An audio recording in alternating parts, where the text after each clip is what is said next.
La semaine sainte en général et les 3 jours saints, jeudi, vendredi et samedi, qu'on appelle le Triduum, sont vraiment pour l'occasion pour nous d'accompagner le Christ en sa passion et également de prendre exemple sur lui, de vivre quelque chose de ce qu'il nous montre lui-même, de sa relation unique avec le Père. L'épître de saint Paul aux Philippiens exhorte les chrétiens de cette manière: « Ayez entre vous les mêmes sentiments qui sont dans le Christ Jésus. » Imitez Jésus. Quels sont donc ces sentiments du Christ Jésus que nous sommes appelés à épouser, à reproduire, à imiter? Eh bien, les versets qui suivent dans cette épître aux Philippiens, au chapitre 2, nous apportent la réponse. Lui qui était de condition divine ne retint pas jalousement le rang qu'il égalait à Dieu, mais il s'anéantit lui-même, prenant condition d'esclave et devenant semblable aux hommes. S'étant comporté comme un homme, il s'humilia plus encore, obéissant jusqu'à la mort et à la mort sur une croix.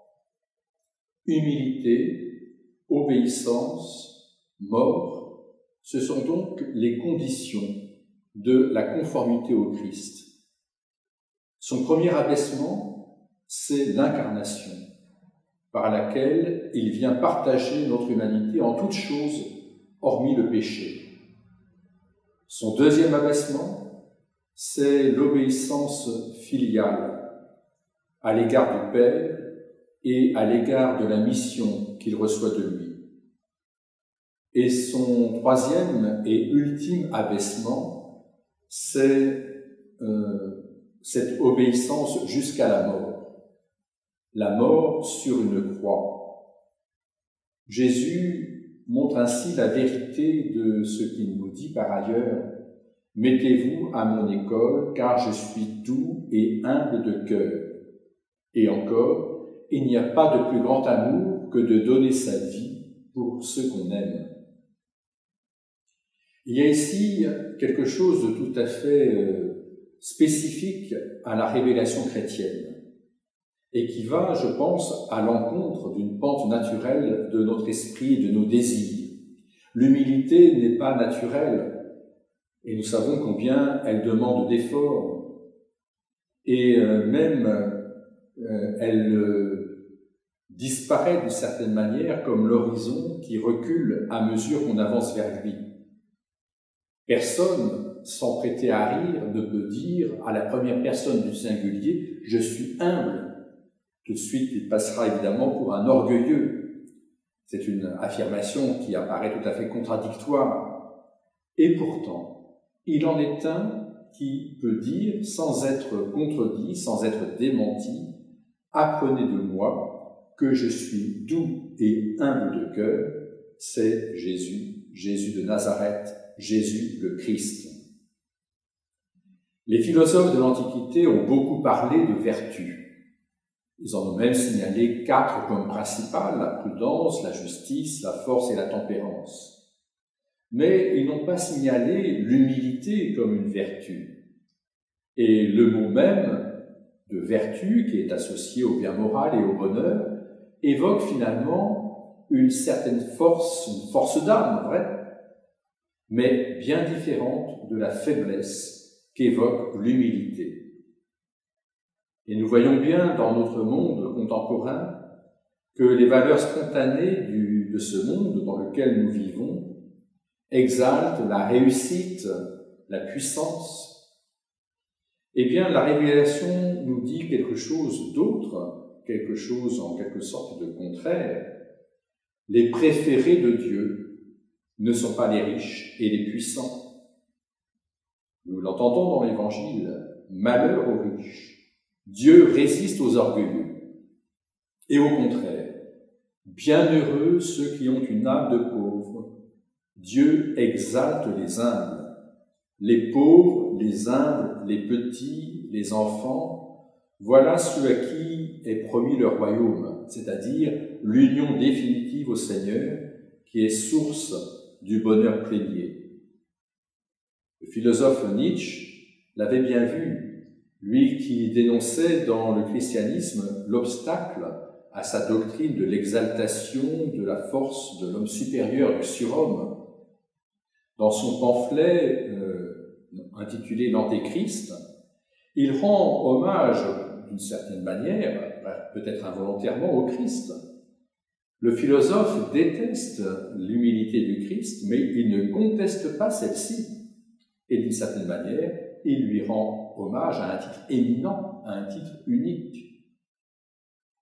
Une lecture attentive de l'Évangile nous montre en Jésus à la fois celui qui parle avec une autorité souveraine, qui accomplit des miracles, révélant qu'il jouit de la puissance même qui ne peut appartenir qu'à Dieu seul, qu'il est celui qui connaît les secrets des cœurs et qui les convertit, mais, d'autre part, il est celui qui naît dans le dénuement, qui vit dans la pauvreté, qui accomplit sa mission en but à une hostilité de plus en plus haineuse et qui meurt dans l'abandon, dans la déréliction. Il y a donc à la fois en lui, et c'est ce que nous voyons bien tout au long de cette semaine sainte, depuis le dimanche des Rameaux jusqu'au vendredi saint, puis au dimanche de Pâques, il y a en lui à la fois majesté et abaissement, seigneurie et abjection. Ce n'est pas un succès qui aurait mal tourné, un revers de fortune, une popularité que la jalousie aurait transformée en échec. Non, c'est continuellement que les deux aspects sont mêlés. Il est le maître, mais il est celui qui lave les pieds de ses disciples. Il est le crucifié, mais en même temps, il est reconnu par l'inscription, par exemple, qui surmonte la croix, comme le roi des Juifs. La passion du Christ est donc le lieu le plus significatif, le plus propice pour prendre conscience de cette humilité typique de Jésus et de ce qu'il nous révèle de Dieu, typique aussi du christianisme, pas seulement donc de la doctrine que l'on peut mettre sous ce mot, mais plus fondamentalement de la manière d'être chrétien, c'est-à-dire d'être un autre Christ, en imitant le Christ, en lui étant conforme, en lui étant incorporé. Déjà dans l'Ancienne Alliance, le peuple de Dieu a bien sûr conscience de la toute-puissance de Dieu, mais celle-ci n'est pas du tout pensée comme un despotisme ou comme un pouvoir magique. Elle est l'objet de la confiance et de l'espérance d'Israël. Le Dieu puissant, c'est essentiellement un Dieu sauveur par amour, qui chérit le peuple qu'il libère, un peuple auquel il manifeste sa protection, sa bienveillance, sa fidélité, en le libérant de l'esclavage et de la mort, et ceci conformément à une alliance qu'il a nouée avec lui. Et l'attitude d'Israël, l'attitude qui est voulue par le Seigneur, ça n'est pas celle si souvent empruntée par ce peuple de raidir sa nuque, selon la formule biblique, c'est-à-dire d'oublier les bienfaits du Seigneur, de délaisser cette alliance, mais ce que veut le Seigneur, c'est que ce peuple revienne sans cesse à lui dans l'humilité du cœur, et une aimante soumission à celui qui l'a racheté. Tous ont été libérés de l'esclavage de l'Égypte, des liens du péché et de la mort qui en est le salaire, mais seuls ceux qui n'endurcissent pas leur cœur, qui ne s'emmurent pas dans l'orgueil, qui est présent dès le péché des origines. Donc seuls les petits, les pauvres, les humbles, reçoivent effectivement ce don du salut offert à tous. Ce sont eux qui sont de tout temps les aimés et les préférés de Dieu. Et la pédagogie du Seigneur passe par ce choix surprenant de l'infirmité humaine comme instrument de l'action divine. pour mieux faire éclater qu'il est, et lui seul, le Seigneur, et que sa puissance ne se manifeste jamais mieux que lorsqu'elle se déploie dans la faiblesse. Un certain nombre d'exemples bibliques nous le manifestent bien. Par exemple, souvenons-nous de l'embarras de Samuel, qui doit oindre comme roi, donc un des fils de Jessé. Lorsqu'ils arrivèrent et que Samuel aperçut Éliab, il se dit « Sûrement le Seigneur a son oint devant lui ». Mais le Seigneur dit à Samuel « Ne considère pas son apparence ni la hauteur de sa taille, car je l'ai écarté. Les vues de Dieu ne sont pas comme les vues de l'homme, car l'homme regarde à l'apparence, mais le Seigneur regarde au cœur. » Eh bien, si ça n'est pas Éliab, c'est sans doute l'un des 6 autres, des 7 fils de Jessé. On les fait défiler les uns après les autres, et la conclusion s'impose, aucun de ceux-là n'est l'élu du Seigneur. Et c'est là que l'on se souvient tout d'un coup qu'il y a encore le plus jeune, David, qui était resté garder le troupeau. Et le Seigneur dit, « Va, donne-lui l'onction, c'est lui. »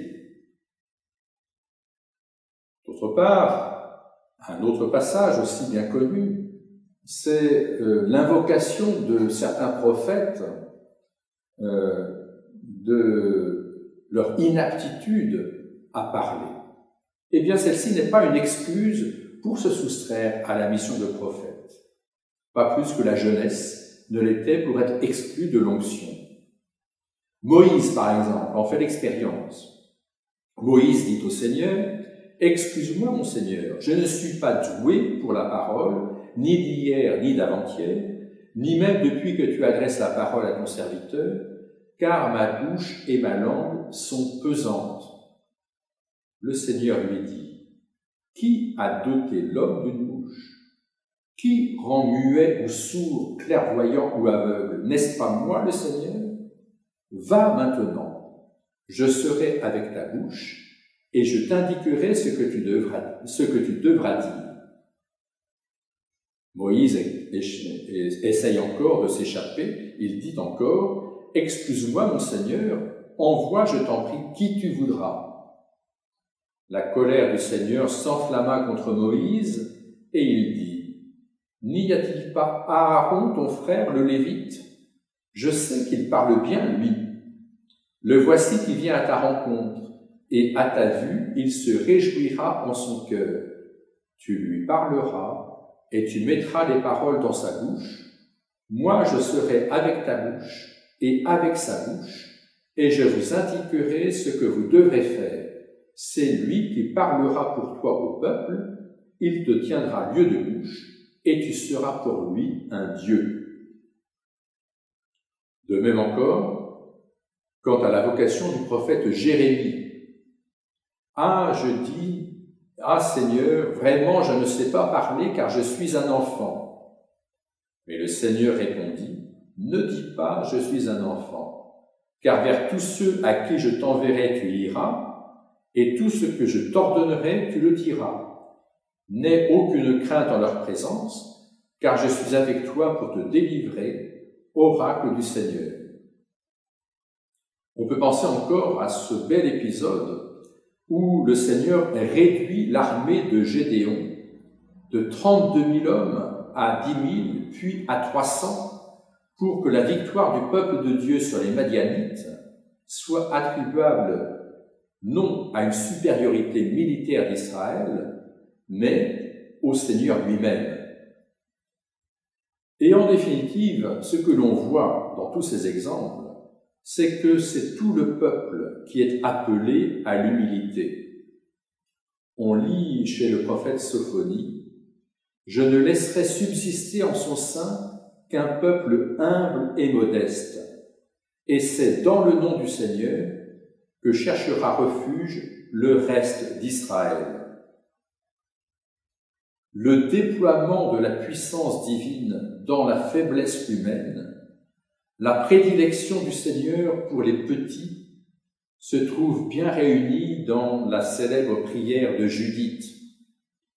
Ta force ne réside pas dans le nombre, ni ton autorité dans les violents, mais tu es le Dieu des humbles, le secours des opprimés, le soutien des faibles, l'abri des délaissés, le sauveur des désespérés.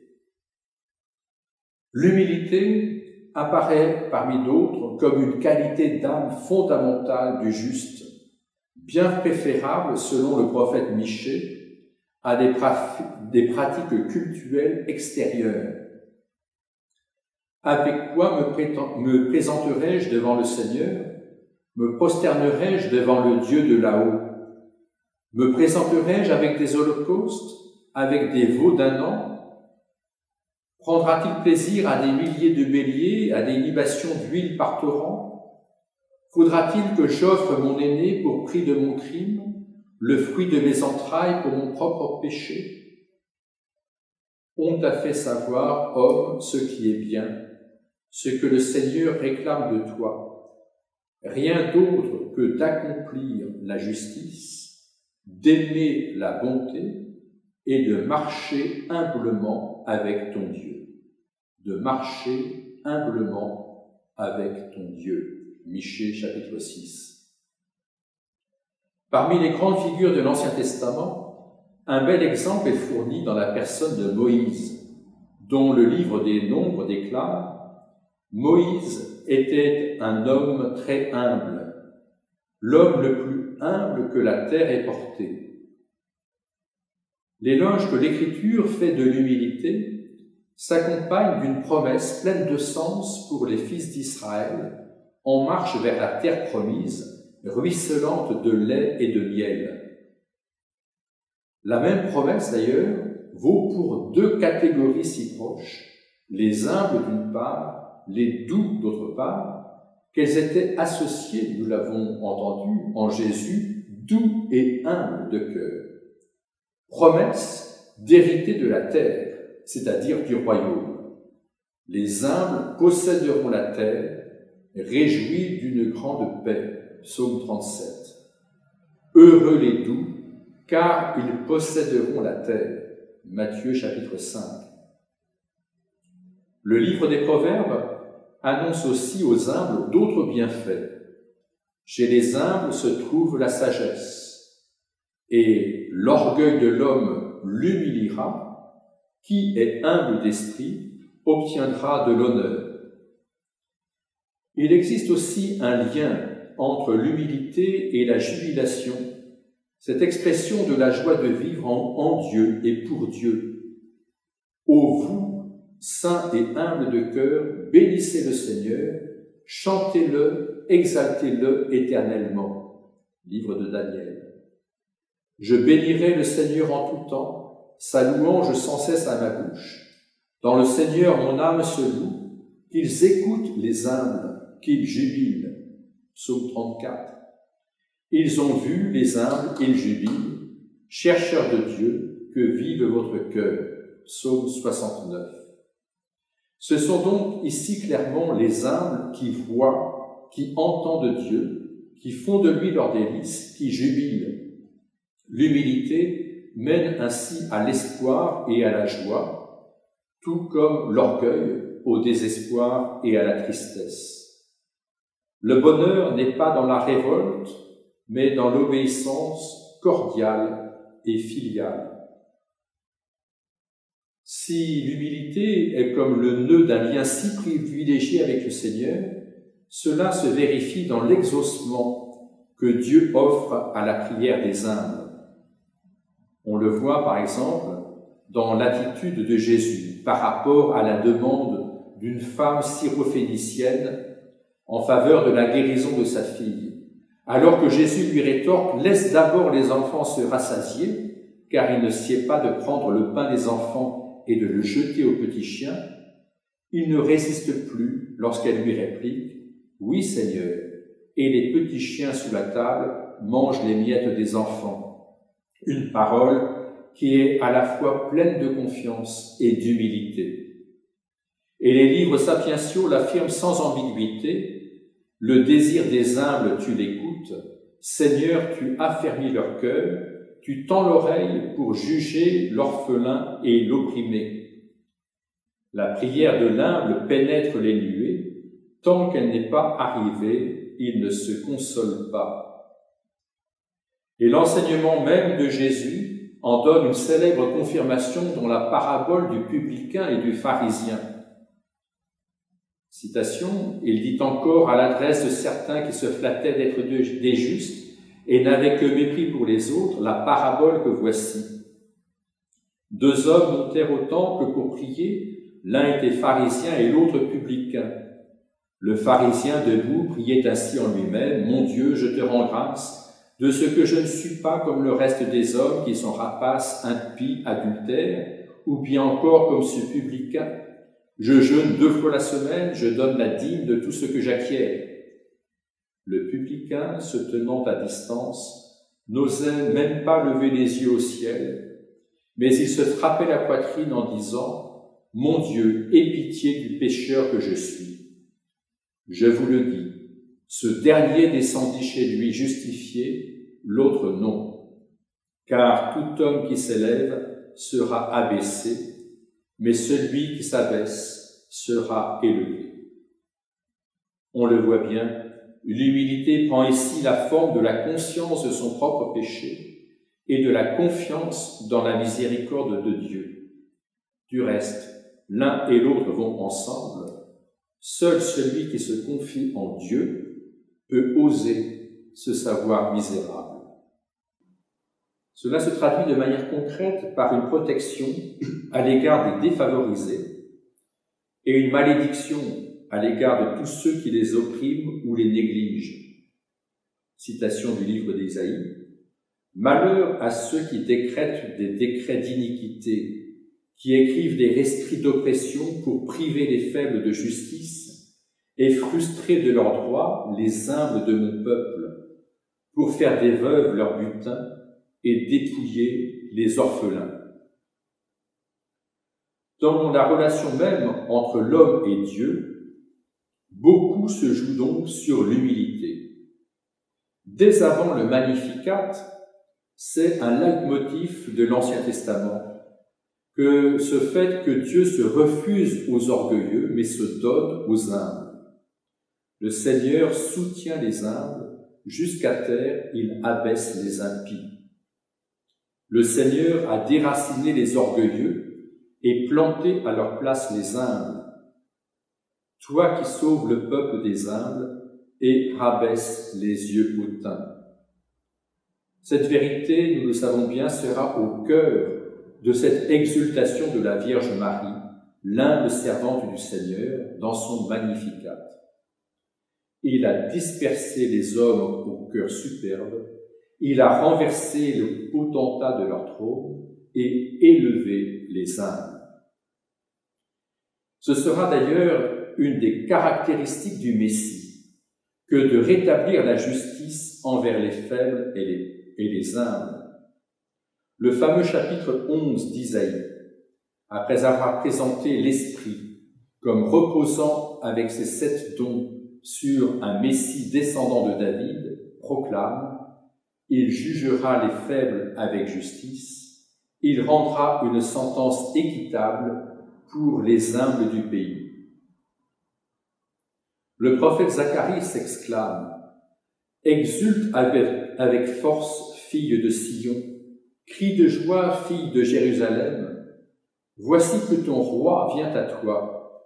Il est juste et victorieux, humble, monté sur un âne, sur un ânon, le petit d'une ânesse. » La liturgie du dimanche des Rameaux nous rappelle ce texte chaque année.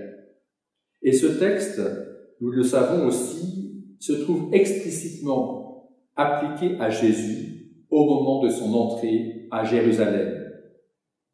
L'évangéliste prend ainsi soin de montrer que ce signe d'humilité, en accomplissant l'Écriture, vient confirmer le fait que Jésus est bien le Messie.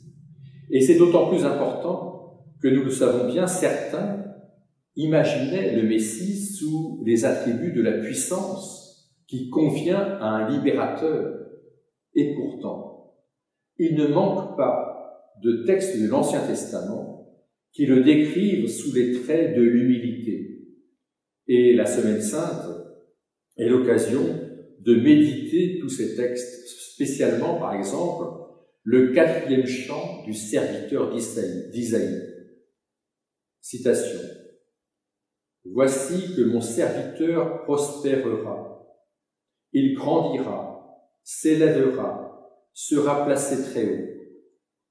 De même que des multitudes avaient été saisies d'épouvante à sa vue, car il n'avait plus figure humaine et son apparence n'était plus celle d'un homme, de même, des multitudes de nations seront dans la stupéfaction. Devant lui, des rois resteront bouche close pour avoir vu ce qui ne leur avait pas été raconté, pour avoir appris ce qu'ils n'avaient pas entendu dire. Qui a cru ce que nous entendions dire? Et le bras du Seigneur, à qui s'est-il révélé? Comme un surgeon, il a grandi devant lui, comme une racine en terre aride, sans beauté ni éclat pour attirer nos regards, et sans apparence qui nous eût séduits. Objet de mépris, abandonné des hommes, homme de douleur, familier de la souffrance, comme quelqu'un devant qui on se voile la face, méprisé, nous n'en faisions aucun cas.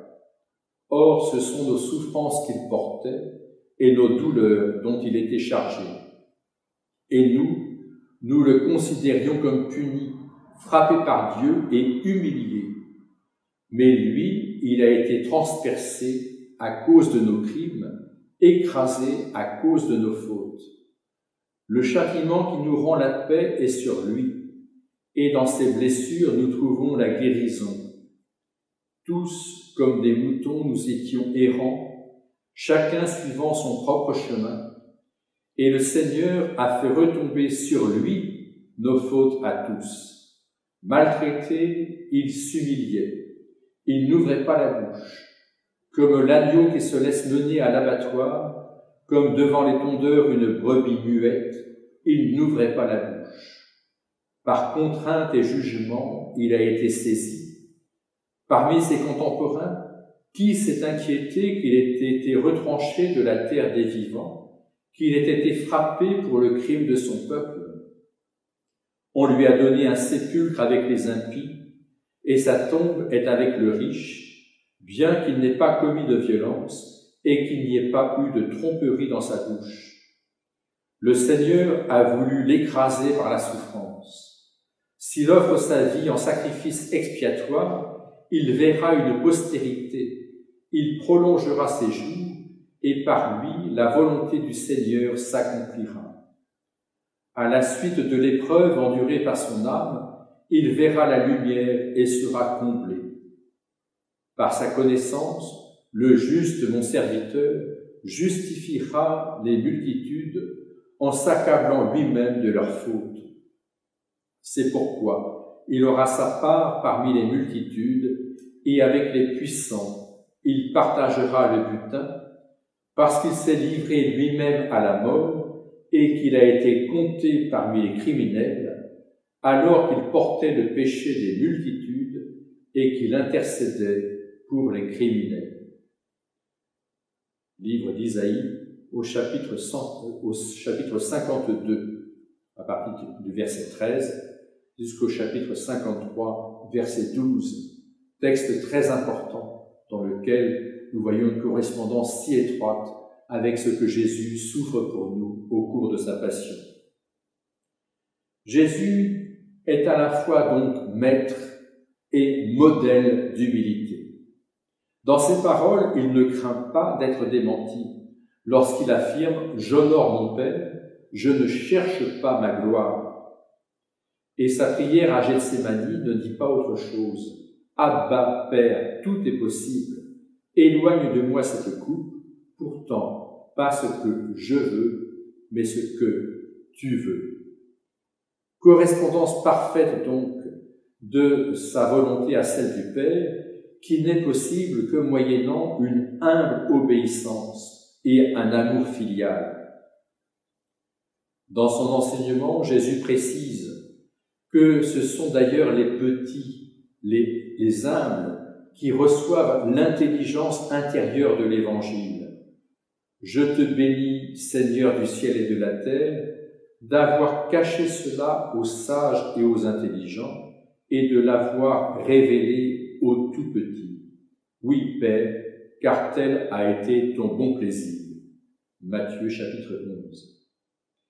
Il invite surtout ses disciples à s'abaisser, car la vraie grandeur n'est nulle part ailleurs. Pour vous, ne vous faites pas appeler Rabbi, car vous n'avez qu'un maître, et tous vous êtes des frères. N'appelez personne votre Père sur la terre, car vous n'en avez qu'un, le Père céleste. Ne vous faites pas non plus appeler maître, car vous n'avez qu'un maître, le Christ. Le plus grand parmi vous sera votre serviteur.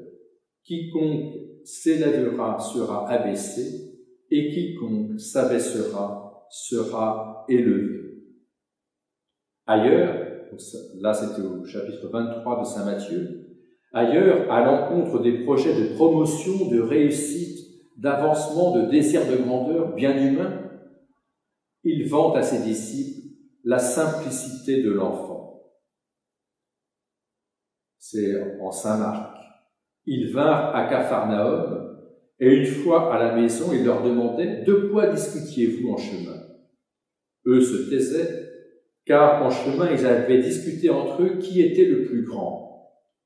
Alors, s'étant assis, il appela les 12 et leur dit « Si quelqu'un veut être le premier, il sera le dernier de tous et le serviteur de tous. » Puis, prenant un petit enfant, il le plaça au milieu d'eux, et l'ayant embrassé, il leur dit « Quiconque accueille un des petits enfants tels que lui à cause de mon nom, c'est moi qui l'accueille.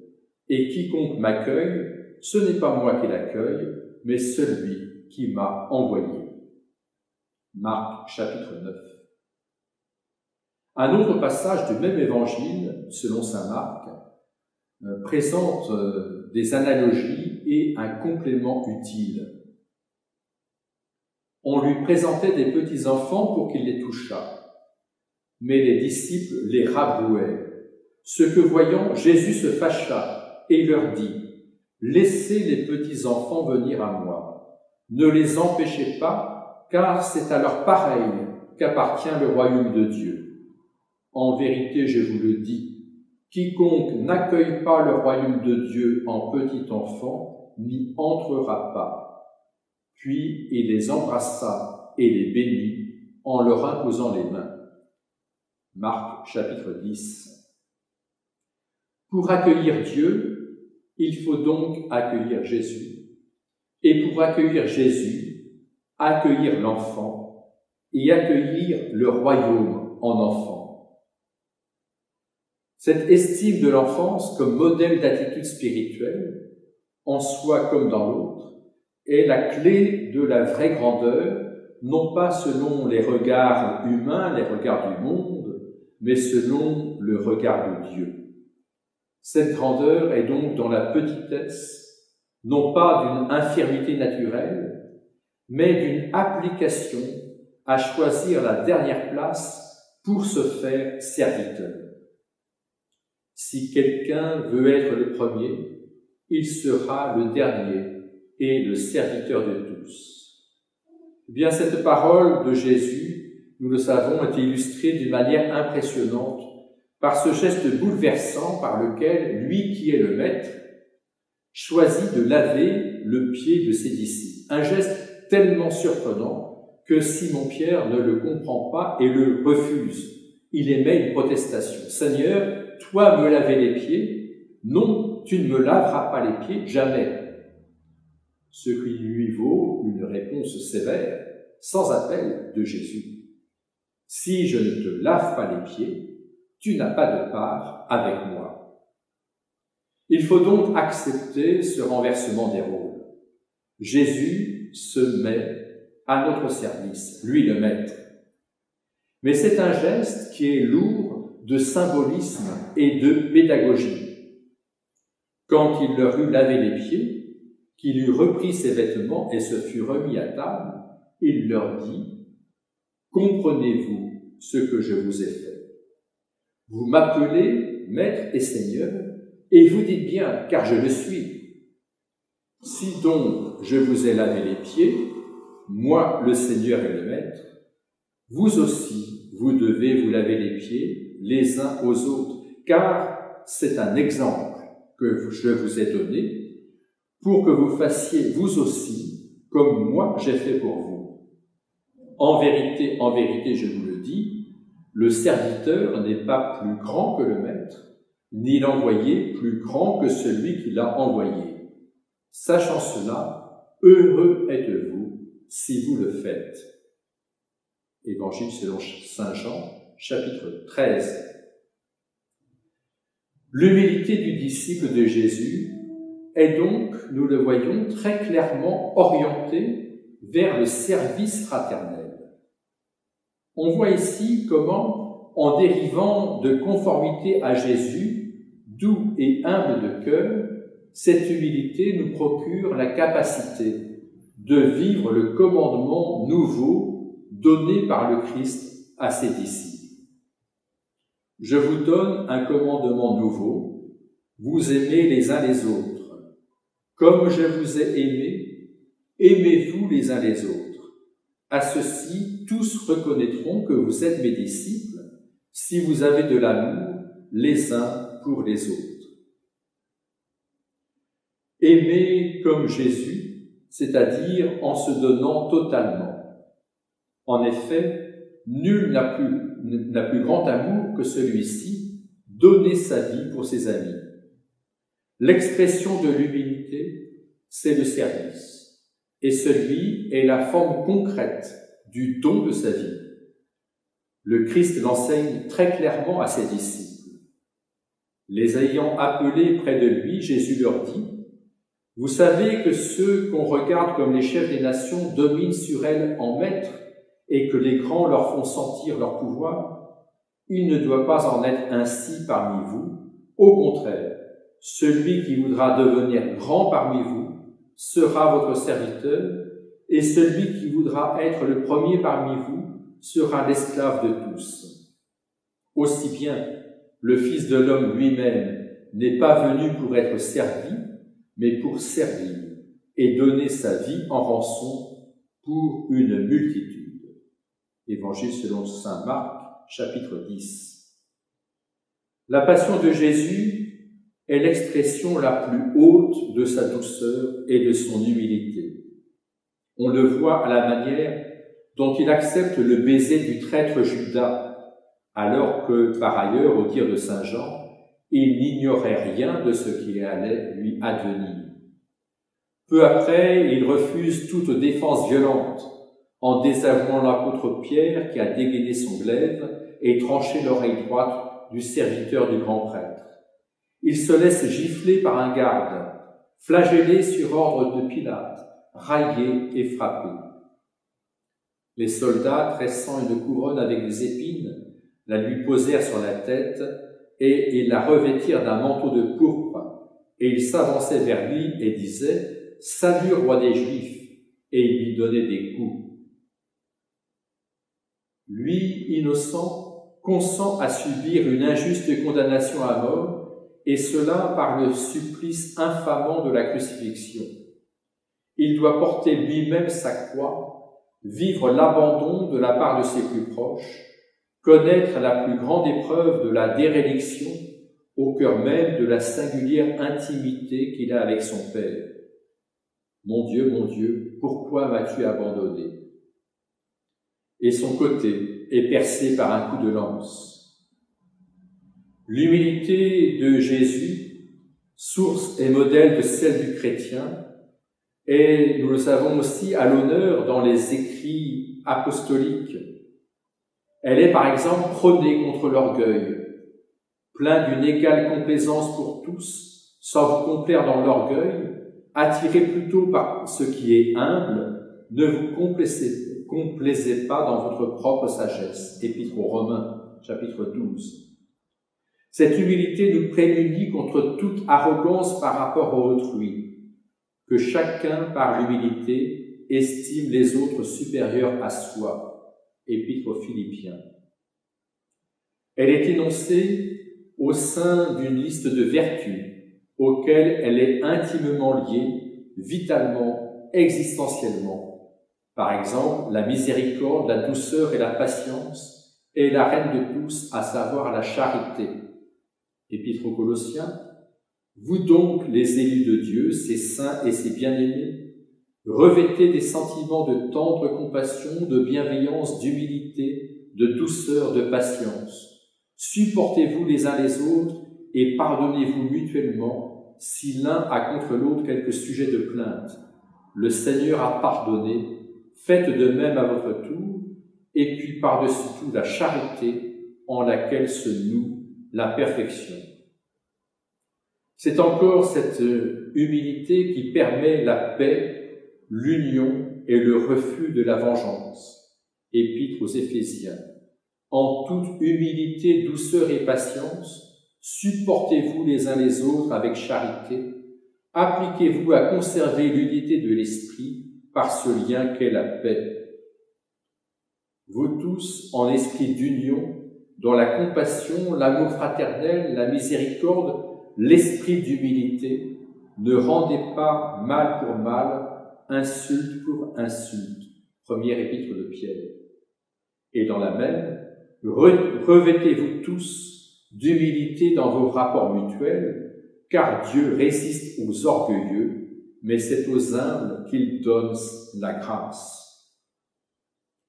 Chaque saint a pu illustrer particulièrement telle ou telle vertu, la sagesse, la prudence, la force. Mais il n'en est pas un seul dont on ne puisse mettre en valeur avec la charité, l'humilité, porte d'entrée de la sainteté. Eh bien, parmi tous ces saints, il en est une, évidemment, dont l'humilité reste pour tous les siècles l'objet d'une méditation continuelle, la bienheureuse Vierge Marie, dont le dialogue avec l'ange Gabriel montre à quel point elle est vraiment une humble servante du Seigneur. Le consentement qu'elle apporte à l'incarnation en elle du Verbe de Dieu, « Je suis la servante du Seigneur, qu'il m'advienne selon ta parole », est la plus belle imitation de l'humilité de Jésus. Qu'elle nous aide à marcher sur ce chemin. Bonne semaine sainte.